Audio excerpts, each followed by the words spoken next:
ভাই মেসি আমার আব্বা, মেসি আমার আব্বা। আপনার আসল আব্বাকে বেশি ভালোবাসেন নাকি মেসিকে ভালোবাসেন? মেসি রে ভাই, মেসির অনেক ভালো। দেখি বললাম তো এখানে আর্জেন্টিনার ফ্যান কে কে আছেন, ব্রাজিলের ফ্যান কে কে আছেন? যারা আর্জেন্টিনা, ব্রাজিল, মেসি, নেইমারকে ভালোবাসেন, আচ্ছা বলেন কিয়ামতের ময়দানে কে কে মেসির সাথে থাকতে চান? আমি কিয়ামতের ময়দানে মেসির সাথে থাকবো। কেউ আছেন? নেইমারের সাথে, রোনালদোর সাথে? কেন?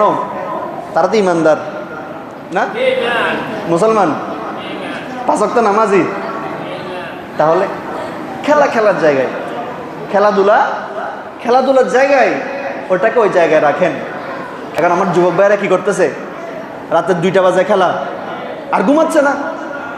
রাতের 2টা বাজে খেলা দেখবে, চোখে ঘুম নাই, 2টা বাজে উঠে ফুটবল খেলা দেখতেছে। 3টা বাজে খেলা, ঠিকই 3টা বাজে ঘুম থেকে উঠে ফুটবল খেলা দেখতেছে। 4টা বাজে খেলা, 4টা বাজে কিন্তু ফজর আজান দেয়, দূর আজান, খেলা দেখতেছে। বলেন আপনি খেলা ভালোবাসেন নাকি নবীকে ভালোবাসেন? মিথ্যা কথা। নিজেকে নিজে প্রশ্ন করেন। রাতের বেলা আপনি ফজরের নামাজ পড়তে উঠতে পারেন না, তাহাজ্জুদ তো দূর কি বাত।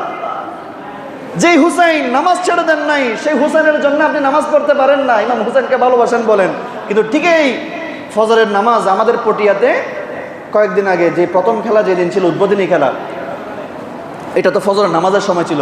কয়েকজনে ভিডিও করে দিছে, মসজিদে মুসল্লি নাই, রাস্তার উপর ডিসপ্লে লাগিয়েছে খেলা দেখার জন্য। রাস্তা জ্যাম, গাড়ি চলতে পারতেছে না ফজরের সময়। বলেন না নাউজুবিল্লাহ। এখন বলেন যারা নামাজ বাদ দিয়ে খেলা দেখতেছে, যারা নেক আমল বাদ দিয়ে খেলা দেখতেছে, আমার অনেক যুবক ভাইয়েরা শুক্রবার দিন জুমা পড়তে আসে ফাটা পাঞ্জাবি পরে। পাঞ্জাবি একটা কিনছে 5 বছর আগে, আরেকটা পাঞ্জাবি কিনতেছে না, কিন্তু 5,000 10,000 টাকা দিয়ে একেবারে অরিজিনাল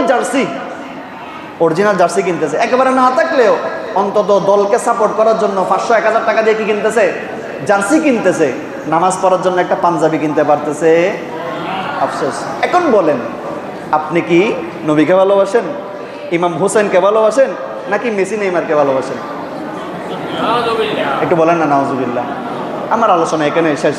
প্যারা হাজরিন, আপনাদের কাছে প্রশ্ন রাখলাম, যেই আপনি যদি রাতের বেলা খেলার জন্য ঘুমাইতে না পারেন, রাতের বেলা খেলার জন্য যদি আপনি কষ্ট করতে পারেন, খেলা দেখার জন্য যদি আপনি ঘুম ছেড়ে দিয়ে, আরামের ঘুম ছেড়ে দিয়ে যদি আপনি খেলা দেখার জন্য উঠতে পারেন, তাহলে বুঝতে হবে আপনি নামাজকে ভালোবাসেন না, ইমাম হোসেনকে ভালোবাসেন না, আল্লাহ রসুলকে ভালোবাসেন না, খেলাধুলাকে ভালোবাসেন।